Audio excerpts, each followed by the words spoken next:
Next one. And it's not involving Tim's generation actually at all. Tim's generation is the product of this curse. Oh boy. And my generation never had it in the first place. But now I'm curious. Tim's parents would be the generation that really emphasized this in our culture. Okay. And what culture are we referring to? Purity culture. Tim's generation is the product of purity culture. And because of those scars, they produced my generation. And you see where we got. And I would like to take this opportunity to apologize for the entire world for Parker's generation. Mm-hmm. Yes. Thank you.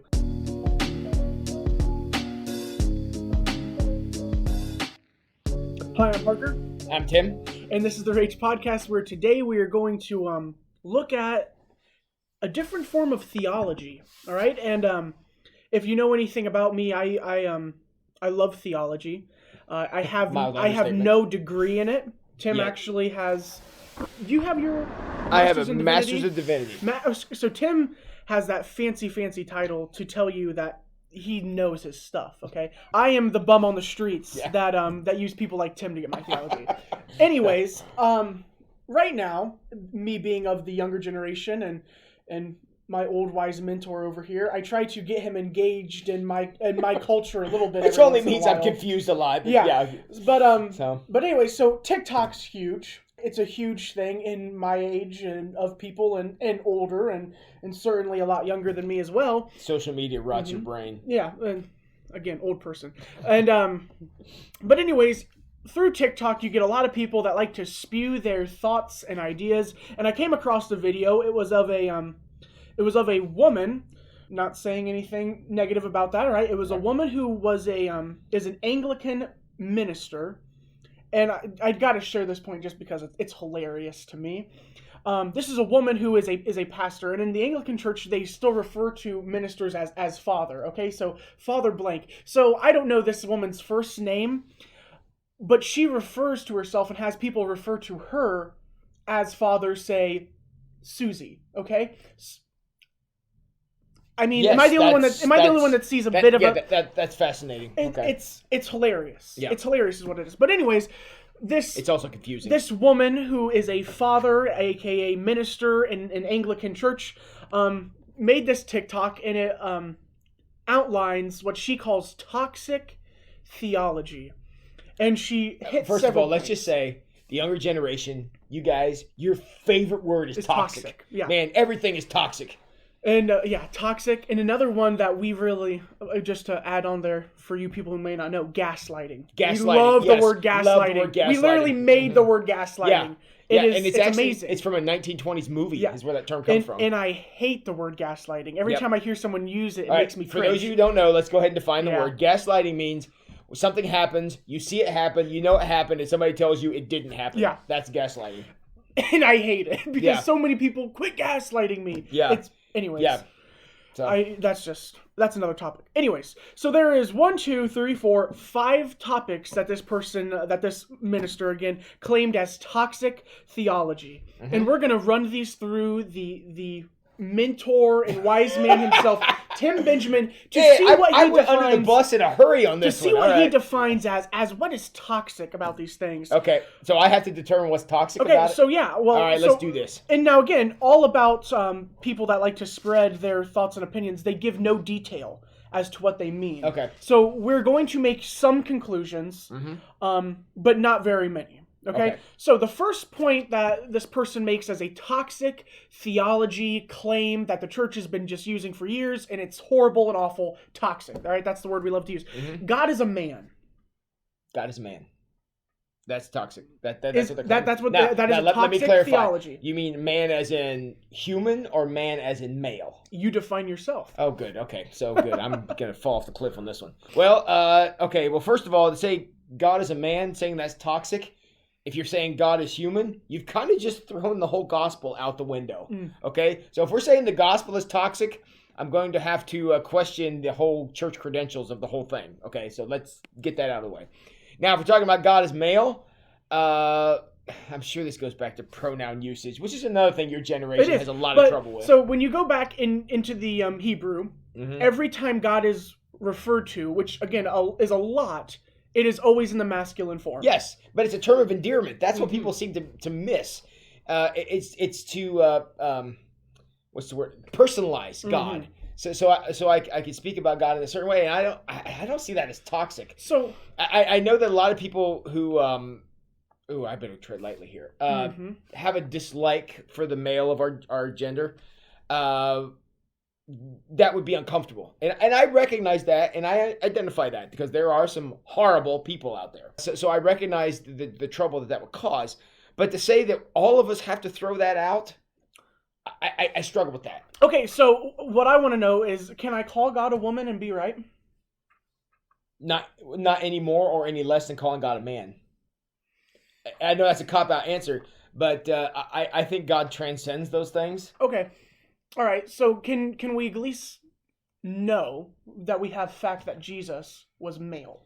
Jesus was a man. Jesus was a man. Yes. Now, the Gospels are very clear. We refer to God as Father, but God as the Father in the spiritual sense, he is outside of the boundaries or realm of what we know as gender. And I very much like the male language for God personally. I grew up with it, and it's very meaningful to me given relationships I've had in the past. But the one piece of that though that we miss is what the Bible writers were trying to communicate to us is God is our heavenly parent, and I know that seems a little more ambiguous, but that was what they were trying to get to is God is like a benevolent father, our heavenly Father. I mean that's what we're talking to, and the idea is now here's something. This is probably where they get the toxic end of it.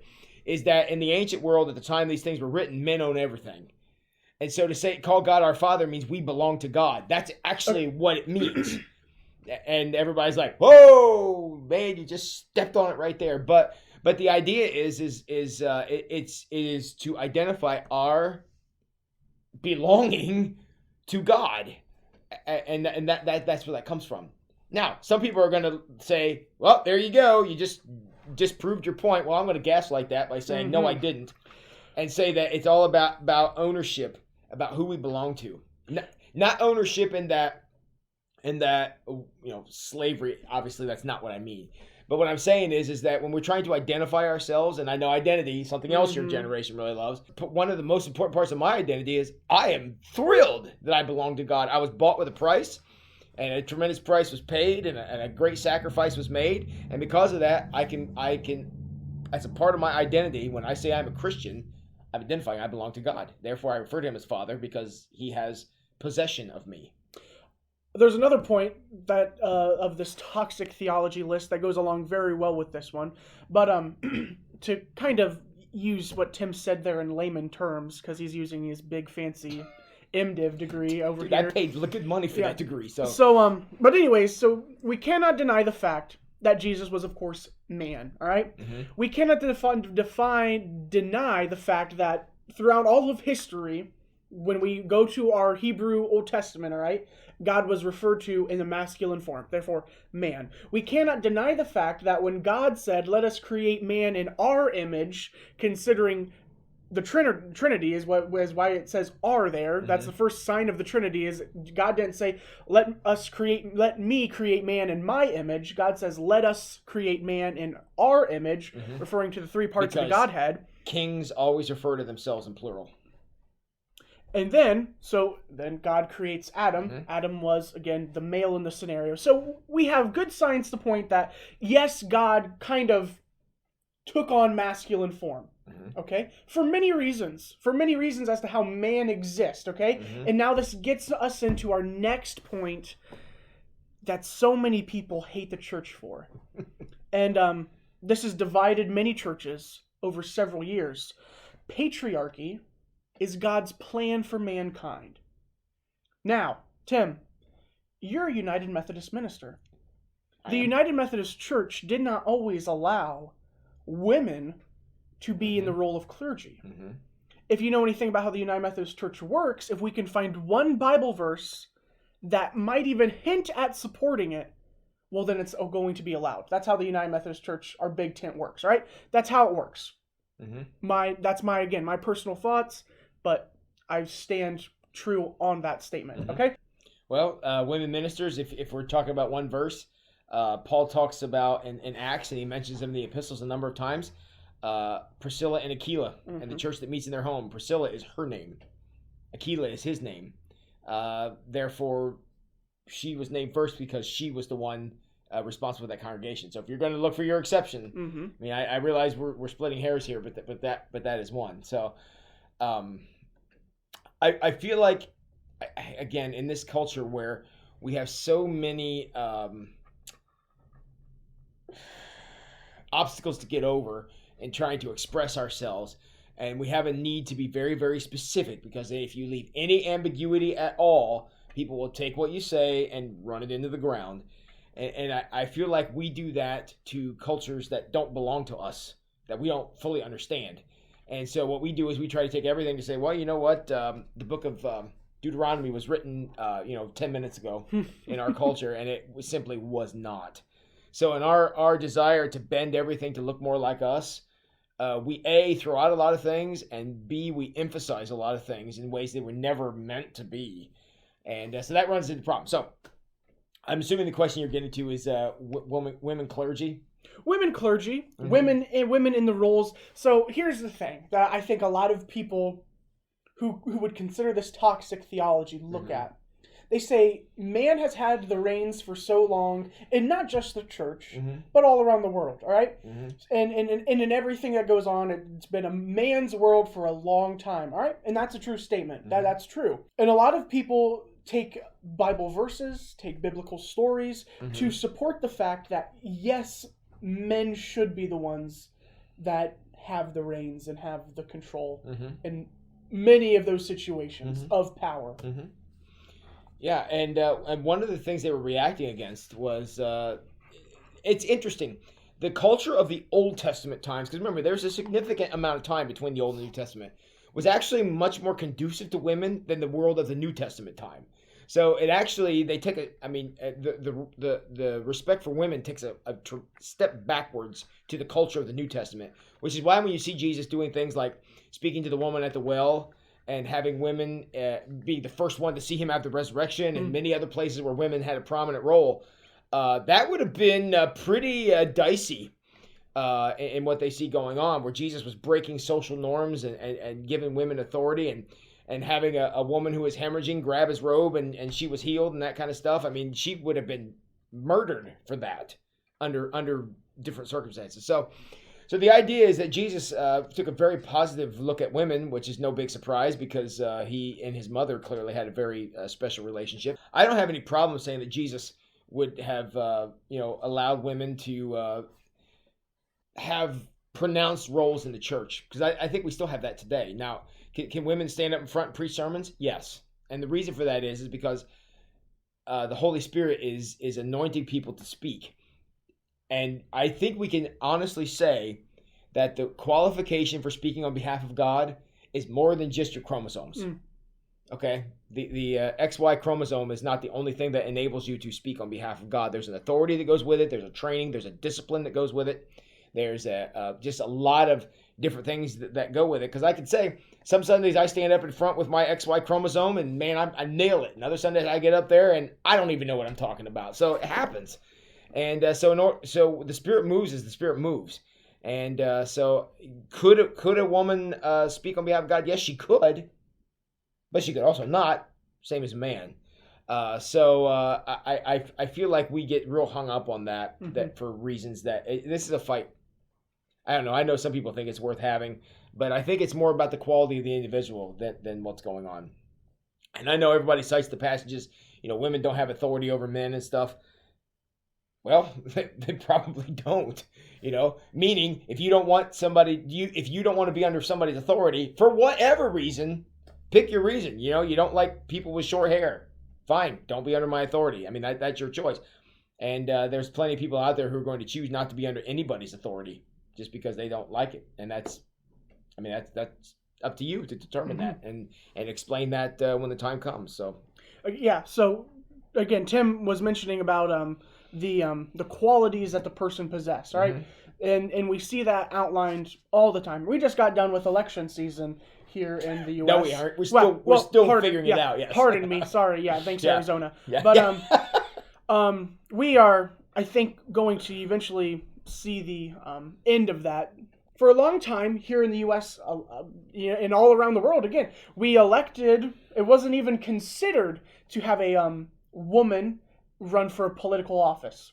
Wasn't considered to have women be doctors. Wasn't considered for women to be lawyers. Wasn't considered for women to be clergy. Anyone that was going to be providing guidance and deliverance and have a role of power. All those things didn't exist then. Until we realized that, wait a minute, this woman who hasn't had a voice for several years, once we began to let women talk and have a say in society, we were able to realize that, whoa. Why have they not been able to do these things for so many years? Because you begin to acknowledge and recognize the characteristics and personalities of these people and what they offer to the table. I think a lot of that problem came out of the cultural norms back then of, you just didn't listen to women. Once society finally let women speak and have a voice is when we were able to recognize that, okay, they can do things, all right? Honestly, that's what happened. We just had a sermon series here not long ago that just ended on Deborah. Judge Deborah, who spoke a lot on behalf of God, and that's straight from the Old Testament. So I think there's plenty of precedent for that, and I think some of the reaction we see in the Bible about that is the fact that men need to step up. It's not about holding women back. It's about men, get out of your chair, turn off the TV and go be a dad and go be a leader in your church and go be a leader in your community. Don't be a dud. And I honestly think that's more what the Bible is getting at. Don't be a nothing, because a lot of people are pulling that role off awesomely today. So this is what I think when I hear this one. Patriarchy is God's plan for his creation. What I think of is someone's just trying to find an argument here. You can throw patriarchy in front of anything, and you can make any claim you want. In the same way you can discount all women. Yeah. You can discount all men the same way. That's what that does. Yep. And I think to paint with broad strokes is always wrong, especially in things like this. Yeah. So that claim I find difficult, and we may have had to jump to some conclusions there because, again, no one likes to explain their thought process on TikTok, especially. So the next one, and this one I agree with in a sense, but I don't like the way it's worded. It says doubt is unfaithful. So I'm assuming the person is making the claim that it is toxic to let people think that doubt is unfaithful. And I have a concern that pops into my mind is, I feel like there's a difference between doubt and questioning. Doubt is when you've jumped to a conclusion. Questioning is when you're trying to find your conclusion. But that's not necessarily so. But I think that's how a lot of people believe it. I can make a claim. So we're obviously talking about the faith here. I can make a claim that I doubt that God is a man. Okay? I make that claim. When you say that, at least when it comes across my ears, I'm sure it has to, if it's doing that to me, it comes across to someone else, then it sounds like you've almost made a conclusion there. Okay. Rather than saying, I'm questioning whether God is blank or God is this or all these things. I think the question comes down here to what does the doubt, what does it do? What does it cause you to do? Do you throw out the whole thing? And I'm now an atheist because I have a question about, whether it was 60 million years or 7 days that the world was created. Do I just reject the entire thing? Or do I think, maybe I have some questions about that, but at the same time, I think that, some of the teachings of Jesus are great. And I think that the principle that God is the one that created the world through a conversation, I think that's great. And, what does the doubt do?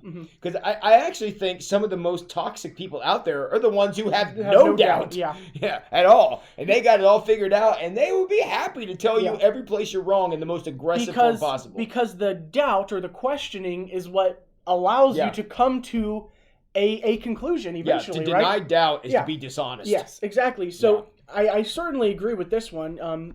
Never view questioning or doubt in that sense as always unfaithful. question. You should question everything, because anything you're not allowed to question means you don't believe it can stand up to scrutiny. And that's a problem. If your faith in Christ is not able to stand up to scrutiny to the point that you just cover your ears and scream whenever somebody tries to talk about it, that's not faithfulness. That's not being faithful. That's being toxic, if I can borrow you guys' word. So I can agree with this one on every level there certainly have questions. I love seeing questions. Questions is how you learn. Questions is how you grow and become stronger in everything that you're doing. Yeah, if you are on a sincere quest to figure something out or to come to a decision, yes, that is a wonderful place to be. I mean, we see many. In fact, there's a story in the gospel where a man comes to Jesus and says, "Heal my daughter," and he says, "I can do anything if you believe." And he says, "Look, I believe. Help my unbelief." You know, and that was his prayer about wanting Jesus to come through. And he wasn't saying, do the magic trick and I'll believe. That wasn't what he meant. He meant, I sincerely want to believe this, and I want to be a believer, and I still have doubt, but I'm working through it. Working through it is the pivotal there. Yeah. If doubt becomes the destination, now I agree with that. Yes. If doubt is the goal, yes. Now we're there. And you see this all over the place, probably on TikTok quite a lot, where people are like, well, there's the church. Let's take pot shots at it. Yep. And to me, that is unfaithful, obviously. I mean, and if you ask those people what they're doing, they would tell you they're being unfaithful. Doubt requires you to work at it. Yes. It's not something that you can say, well, I doubt that. And then but that's the response you're going to give for the rest of your life. Yeah. Hopefully doubt, again, especially in the faith, doubt is eventually supposed to be reassured somehow. And the fascinating thing is if we were doing the Rage podcast when I was Parker's age, 20-some years ago, and we were recording these, I would probably cringe as I watched them because I've come so far since then. And not that I've given up. I still believe in Jesus, and I believe in the role of the church, and I believe in all these things. I actually would say I believe it more now. At the same time, I'm probably less confident than I was then, because then I got it all figured out, and somebody tried to talk to me, and I just cover my ears and scream. So, and because nobody wants any facts to get in the way of their opinions. I'll tell you that right now. Next one, and it's not involving Tim's generation actually at all. Tim's generation is the product of this curse. Oh boy. And my generation never had it in the first place. But now I'm curious. Tim's parents would be the generation that really emphasized this in our culture. Okay. And what culture are we referring to? Purity culture. Tim's generation is the product of purity culture. And because of those scars, they produced my generation. And you see where we got. And I would like to take this opportunity to apologize for the entire world for Parker's generation. Yes. Thank you. Purity culture. It can be a good thing. It can be a great thing. Well, as somebody who grew up in it, so let me speak as an authority on this issue. What that whole thing was designed to do was end teen pregnancy. I swear that was its only point. Yep. That was the only point to that. And so true.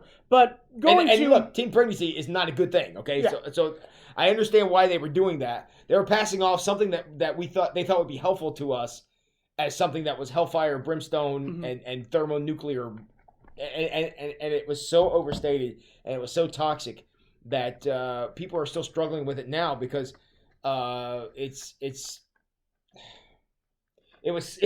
were swatting a fly with a bazooka with that whole thing. That's exactly what we were doing. And I remember when it was early when I came on staff here, I was cleaning out our storage room. And I remember this. And the things I saw were you talking that binder? Yeah. Oh man, the binder that we multiple binders. Yes, multiple binders with language in it that we will not be repeating language here. And it wasn't just about teen pregnancy and sex. It had a list literally. So there was two binders, one for the worksheets that you would give your Sunday school class, and one for the Sunday school teacher. And I cannot believe anyone ever passed these out to, man. They were dropping F-bombs and all kinds of stuff. Yeah, and the Sunday school teacher had a list. I remember this. I might still have it in my desk. It says swear words to look out for. Yeah, and so, they were printed. Yeah, and I'm like, you're handing this to kids? Yeah. And so it had a list of all the swear words and what kind of qualities they were trying to point out when you use them, okay? Yes. And so I'm reading through this.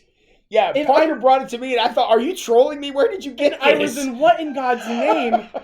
Who thought this is how we should battle sin and all these things.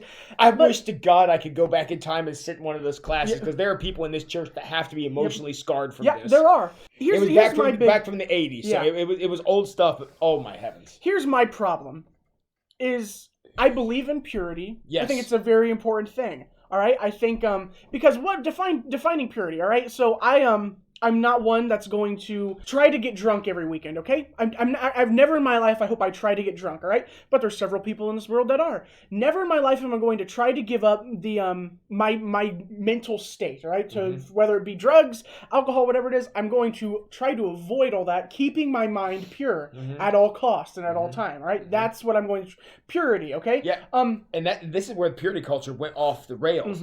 Is it was all or nothing. As soon as you, it was Pharisees in modern times is exactly what it was. Because as soon as you violated one piece of it, you basically were just as soon as you said one swear word. And again, now this is a big thing too in purity culture. You can't swear. Your language is everything too. A lot of Christians I know disagree as to whether swearing is really all that bad or not. It kind of depends on the situation. Yeah. But and yeah, that was another, a big thing is, you say one swear word. Well, it wasn't just your tongue that now is impure, but it's actually the entire soul of Tim Benjamin is now condemned to hell. And, and that's what we lived under. I remember this because as a Gen Xer, this is what we grew up with, and I'm partially understanding is why we're as screwed up as we are today. Because if you look at it, where the whole diagnosis phenomenon came from. We Gen Xers, we diagnose everything. And I think it came from purity culture because everything was a symptom of something. Everything. Didn't matter what it was. I stubbed my toe and now I have brain cancer. I mean, that's exactly how it would go.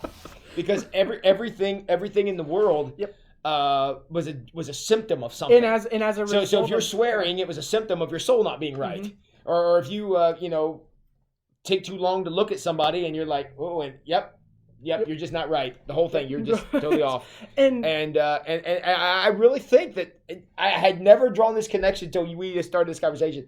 But I think that's where that came from. Now we Gen Xers, my generation, and the kids that we raised from that, which is this guy here, we believe that everything is a symptom of something. Everything. And that's what purity culture taught us. Anything that you struggle with, even things that you think, is a sign that the whole system is off. Not recognizing that the Roman road teaches us very clearly that all, A-L-L, have sinned and fallen short of the full glory of God. So what I find is purity is a good thing. Aim for purity, of course. Never stop. What the church... And this is the church. Actually, I was reading a book once, and purity culture is actually what killed the church. And I 110% agree. It didn't help because it was Tim's generation, right? Before Tim's generation, right? Look at your parents' generation. Church is life. Church was everything. You went to church. That was nothing competed motto. with church. Yeah. Then what they did was, in hopes to making sure that their children, such as Tim's generation, stay involved in the church, they were going to drug us to some of the most boring stuff you could ever imagine. Literally scare the hell out of you. Yes, okay? That's exactly right. And you traumatized all of these people, and now you have my generation that ask, what's church? And because they taught it wrong. Again, that's what I'm saying. The way purity culture was implemented and taught in the church is what killed it. I'm not saying purity is a bad thing. Right. Purity, yes, strive for purity. But the problem with the purity culture is there was absolutely no grace in it.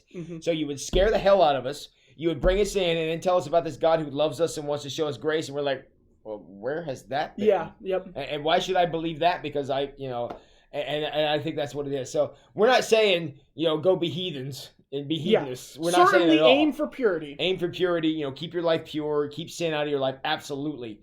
But at the same time, recognize if you get your standard too high, all you're ever going to do is fail.